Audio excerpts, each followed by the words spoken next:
জয়েন্টে ব্যথা মানেই কি একই ধরনের রোগ? না, অস্টিওআর্থ্রাইটিস এবং রিউমেটয়েড আর্থ্রাইটিস দুটি পুরো ভিন্নধর্মী দুটো রোগ।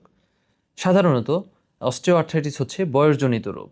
বয়স বাড়ার সাথে সাথে অথবা জোড়া বেশি ব্যবহার করার ফলে জোড়ার যে কার্টিলেজ বা তরুণাস্থি থাকে তা ক্ষয়ে যায়। হাঁটু এবং আমাদের উরুর জোড়ার মতো বড় বড় জোড়াগুলো এই রোগে বেশি আক্রান্ত হয় এবং কাজ করলে ব্যথা বাড়ে, বিশ্রাম করলে ব্যথাটা কমে যায়। অন্যদিকে রিউমেটয়েড আর্থ্রাইটিস হচ্ছে একটি অটো ইমিউন ডিজিজ। সাধারণত আমাদের শরীরের যে রোগ প্রতিরোধ ক্ষমতা থাকে অথবা ইমিউন সিস্টেম থাকে তা আমাদের শরীরের জোড়ার বিরুদ্ধেই অ্যাক্টিভেটেড হয়ে যায় বা আক্রমণ করে বসে, যার ফলে আমাদের ছোট ছোট জোড়াগুলো বেশি আক্রান্ত হয়, লালচে ভাব হয়, ফুলে যায় এবং ব্যথা হয়। অ্যাডভান্সড স্টেজে গিয়ে ডিফর্মিটি বা বিকৃতিও হতে পারে। রিউমেটয়েড আর্থ্রাইটিসের ক্ষেত্রে মর্নিং স্টিফনেস বা সকালবেলা ছোট জোড়াগুলোতে জড়তা দেখা যায়। এই জড়তা 1 ঘন্টা পর্যন্ত স্থায়ী হতে পারে।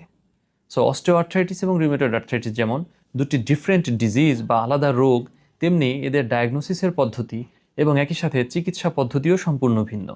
সুতরাং জোড়ার ব্যথা হলে অবহেলা না করে সঠিক ডায়াগনোসিস এবং দ্রুত চিকিৎসা গ্রহণের জন্য অর্থোপেডিক ডক্টর দেখান।